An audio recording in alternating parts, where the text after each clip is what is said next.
बोल जयकारा बोल मेरे श्री गुरु महाराज की जय। सौभाग्यशाली गुरुमुख हो। फरमाते हैं कि जब तक हृदय में काम क्रोध लोभ मोह अहंकार ने डेरा डाल रखा है, तब तक विद्वान और मूर्ख व्यक्ति दोनों एक समान हैं। इन विकारों के रहते हुए दोनों में कोई भेद नहीं है। सरुक्तावली में फरमाया है, निंदक कृतघ्न पिशुन जन पुण्य जिहा क्रोध विशाल, चारों कर्मों के स्वपंच पंचम जाति चंडाल। दूसरों की निंदा करने वाला, किसी का उपकार न कर मानने वाला, पास विकृत वृत्ति वाला और अत्यधिक क्रोध करने वाला, ये चारों तो अपने कर्मों के अनुसार चंडाल की श्रेणी में जाते हैं। एक जाति से चंडाल होते हैं। इसी श्लोक को एक पंडित जी ने राज दरबार में कथा करते हुए पढ़ा। राजा, उसका मंत्री, राज दरबारी और अन्य कई सत्संगी जन उसकी कथा को श्रवण करने प्रतिदिन एकत्र हुआ करते थे। एक सफाई कर्मचारी भी नित्य प्रति बाहर एक स्थान पर बैठकर इस कथा को बड़े ध्यान से श्रवण किया करता था। एक दिन राजा किसी कारणवश कथा के समय उपस्थित न हो सका। राजा की अनुपस्थिति से नाराज होकर कथा करने वाले पंडित जी ने सभा में यह घोषणा कर दी कि कल वह कथा सुनाने नहीं आएंगे, क्योंकि यही उनकी इस कथा में रुचि रखने वाला कोई नहीं है। दूसरे दिन जब राजा कथा सुनने आया तो पंडित जी को वहां न पाकर उसने अपने कर्मचारी को भेजकर उन्हें बुला लाने के लिए कहा। पंडित जी ने आने से इनकार कर दिया। राजा ने अगले दिन पुनः अपने मंत्री को पंडित जी को बुला लाने के लिए भेजा, लेकिन वह भी उन्हें लाने में असमर्थ रहा। तब उसे सफाई कर्मचारी ने साहस करके राजा से उस पंडित जी को लिवा लाने की आज्ञा मांगी। राजा की स्वीकृति पाकर वह पंडित जी के घर गया। द्वार बंद देखकर वह द्वार को खटखटाने लगा। पंडित जी के पूछने पर वह कहने लगा कि मैं भला कर्मचारी हूँ और मेरा भाई जो अंदर बैठा है, मैं उसे लेने आया हूँ।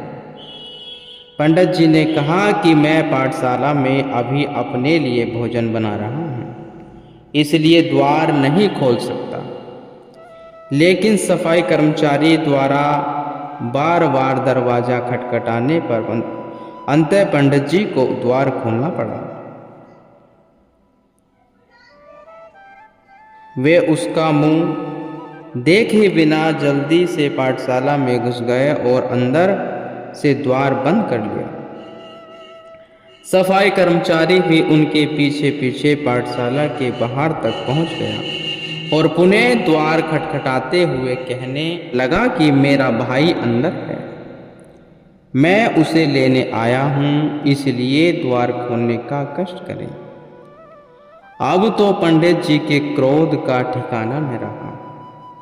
वे कहने लगे कि मैं ब्राह्मण हूं और तुम्हारा भाई चंडाल, फिर वह मेरी पाठशाला में कैसे प्रवेश कर सकता है? मैं यहाँ अकेला ही बैठा हूँ। सफाई कर्मचारी ने बड़ी विनम्रता से कहा, पंडित जी, उस दिन कथा में आपने ही कहा था कि एक चंडाल तो जाति से होते हैं और एक चंडाल कर्मों से होते हैं। जो क्रोध करे वह भी चंडाल का ही रूप होता है। इसलिए मैं अपने भाई को यहाँ लेने आया हूँ, उसे मेरे हवाले करो। आप ब्राह्मण हैं आप चलकर राज दरबार में सबको कथा सुनाकर कृत्य कृतार्थ करें। पंडित जी यह उत्तर सुनकर निरुत्तर हो गए और क्रोध को त्याग कर तुरंत ही राज दरबार की ओर चल दिए। राज दरबार में जाकर उन्होंने सबसे कहा कि मैं तो आपको केवल कथा सुनाता था, लेकिन उसका आश्रय मुझे इस सफाई कर्मचारी ने समझा। इसी ने मेरे अंदर पनप रहे क्रोध रूपी चंडाल को बाहर निकालकर मुझे शुद्ध ब्राह्मण बनाया है। सत्पुरुष भी जीव को यही चेतावनी देते हैं कि ईर्षा, द्वेष, निंदा, चुगली, क्रोध इत्यादि विकार एक अच्छे पुरुष को भी चंडाल बना देते हैं। इसलिए इन विकारों को कभी अपने अंदर प्रवेश न करने दो। सत्पुरुषों के वचनों का आश्रय लेकर अपनी मन इंद्रियों पर संयम रखते हुए जिह्वा से वही शब्द बोलो जो भक्ति से संबंधी हो। क्रोध और अहंकार युक्त शब्द सद्गुरु को प्रिय नहीं लगते। नर्मता, मधुर वाणी, सच्चाई, सहनशीलता ये सद्गुरु भक्ति को बढ़ाते हैं और इनसे ही जीव सद्गुरु के दर से सच्ची दात प्राप्त करके दोनों लोकों में सुख प्राप्त कर लेता है। जो अपनी वाणी पर संयम न रखकर कड़वे क्रोध और अहंकार भरे शब्द बोलते हैं, वे सद्गुरु की प्रसन्नता से वंचित रहकर जीवन भर पछताते ही रह जाते हैं। इस तथ्य को आप इस कथा से भली भांति समझ सकते हैं। पंचम पातशाही श्री गुरु अर्जुन देव जी महाराज जी ने एक बार लाहौर में कृपा फरमाई। वहां उनका एक सेवक भाई बुंदू रहता था, जो भट्टी में ईंटें पकाकर बेचने का काम करता था। 1-2 वर्ष से अचानक वर्षा आ जाने से उसकी ईंट कच्ची रहने लगी, जिसके कारण उस पर भारी कर्ज हो गया। उसने श्री गुरु महाराज जी के चरणों में ईंटें कच्ची रह जाने के बारे में विनती की। श्री गुरु महाराज जी ने फरमाया कि कार्य आरंभ करने से पहले मालिक का आशीर्वाद प्राप्त करने के लिए अरदास करो। फिर गरीबों में लंगर बांटो और आय का 10वां भाग धर्मात्मा भेंट करने से तुम्हारा सब काम सवर जाएगा। श्री गुरु महाराज जी से आशीर्वाद प्राप्त करके उसने अपने आसपास के सभी लोगों को लंगर के लिए आमंत्रित किया। उन्हें श्रद्धा प्रेम से लंगर खिलाया। लंगर के बाद उसके कार्य की सफलता के लिए अरदास होने वाली थी कि तभी एक सेवक भाई लखू मैले कुचैले कपड़े पहने हुए वहां पहुंचा और उसने लंगर प्रसाद पाने के लिए आग्रह किया। लेकिन भाई बुंदू ने उसकी दीनहीन अवस्था देखकर उसे लंगर खिलाने के लिए इनकार कर दिया और साथ में बहुत अपशब्द भी कह दिए।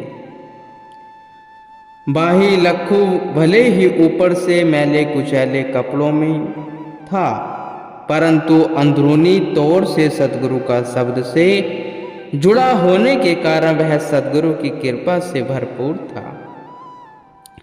उसके मुंह से वरवश ही निकल गया कि जिस भट्टी के पकने के गुमान में इतने अपशब्द बोल रहे हो, वह पकेगी ही नहीं और ईंट कच्ची ही निकलेगी। ऐसा कहकर वह लंगर का प्रसाद पाए बिना ही वहां से चल दिया। भाई बुंदू ने मन में विचार किया कि मुझे श्री गुरु महाराज जी ने आशीर्वाद दिया है, कि अब की बार तुम्हारी ईंटें पक्की निकलेंगी, इसलिए कुछ भी कहे मुझे उसकी तनक भी परवाह नहीं है। लंगर से निवृत्त होकर जब उसने जाकर भट्टी खोली तो क्या देखता है कि सभी ईंटें पूर्वतः कच्ची ही हैं। वह बहुत मायूस हुआ और हैरान होकर श्री गुरु महाराज जी के चरणों में जा उपस्थित हुआ और रोते रोते सब्रतांत अर्ज किया। श्री गुरु महाराज जी ने फरमाया कि तुमने अवश्य ही किसी गुरुमुख भाई का अपमान किया है। हमारा हुक्म बदलने की अन्य किसी में सामर्थ्य नहीं है। फरमाया है, मेरी बांधी भगतु छड़ावे बांधु भगतु ने झूठे मोहे, एक समय मोह कहो गहे बांधे तह फुने मोह बहे जवाहु न होए।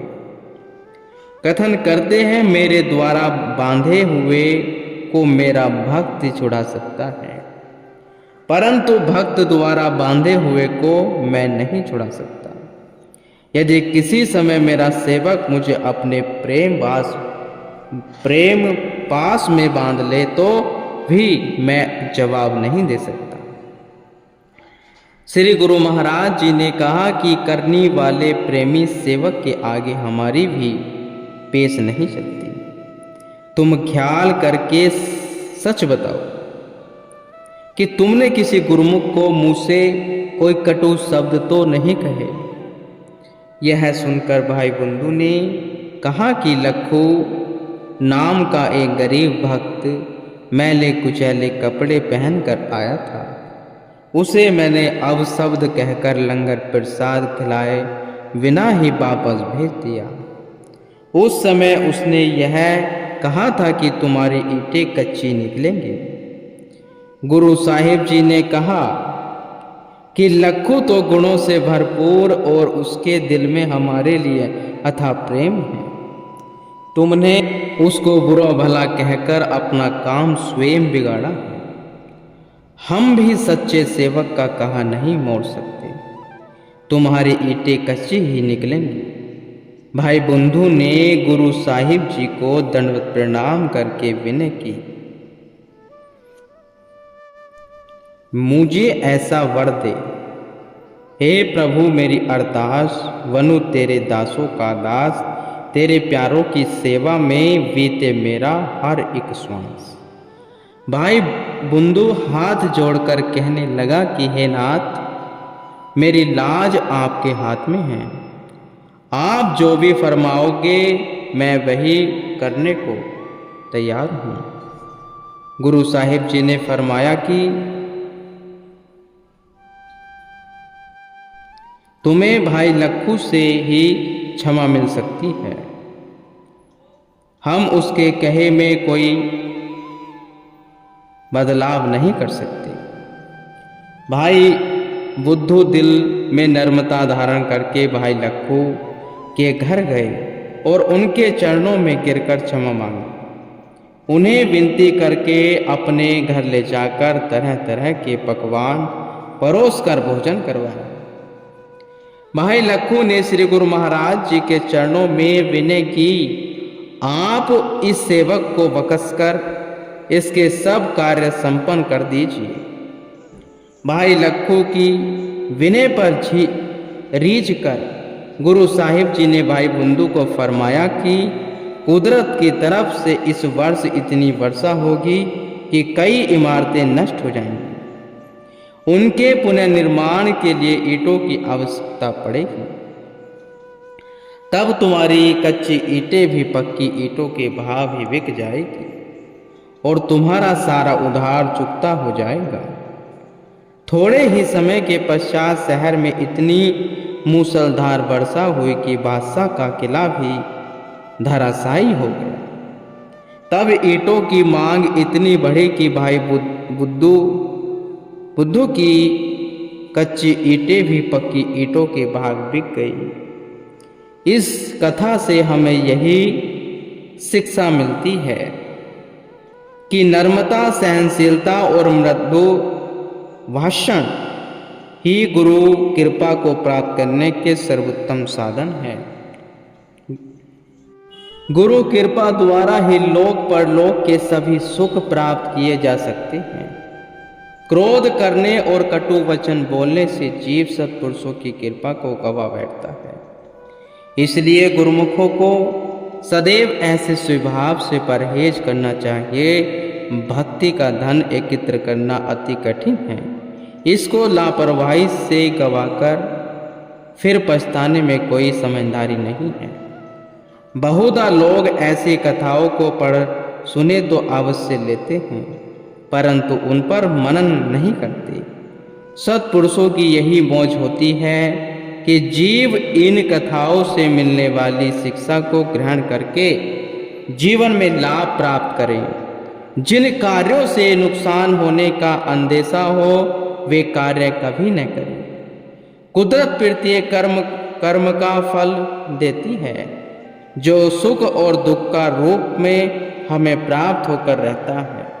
अगर जीव सुख का तलबगार है तो सद्गुरु की शरण में आकर उनके हुक्म की पालना करे और उनकी मौज अनुसार कार्य करे। जयहु सुख कहो चाहे सदा, सरने राम की लेहे। संतों के वचन है, यदि आप सदा सुख की इच्छा रखते हो तो प्रभु की शरण में आ जाओ। संतों की शरण में आकर उनकी आज्ञा मौज में चलकर साधारण से साधारण लोग भी पूजनीय बन गए। संतों के वचन मन की समस्त मल को धोकर निर्मल करने के लिए साबुन के समान हैं। निर्मल मन में ही भगवान वास करते हैं और ऐसे भाग्यशाली व्यक्ति के मुख से निकला प्रत्येक वचन ईश्वरीय व अटल बन जाता है। एक बार का किस्सा है कि बाबा फरीद साहिब जी कहीं से आ रहे थे तो कोई व्यक्ति फरीद साहिब जी को सामने देखकर ईर्ष्यावश उल्टा सीधा कहने लगा। बाबा फरीद साहिब ने विचार किया कि इसके मन में श्रद्धा लेस मात्र भी नहीं है, इसलिए इस पर वचनों का भी कोई प्रभाव नहीं पड़ेगा। उन्होंने एक पत्थर लेकर उस पर एक कलमा पढ़कर फेंका तो वह सोना बन गया। यह देखकर उस व्यक्ति ने भी एक पत्थर लेकर कलमा पढ़ा, परंतु वह पत्थर जो ही का त्यों ही रहा। तब उस व्यक्ति ने बाबा फरीद साहिब जी से पूछा कि मेरे द्वारा कलमा पढ़ जाने पर वह पत्थर सोना क्यों नहीं बना। बाबा फरीद साहिब जी ने कहा कि कलमा तो जुहा से पढ़ा गया है। जो नेक नियत पर चलता है, प्रभु को सदैव अंग संग समझता है, उसकी जुहा में वह सामर्थ्य आ जाती है जो पत्थर को कंचन में परिवर्तन कर देती है। गुरुमुख।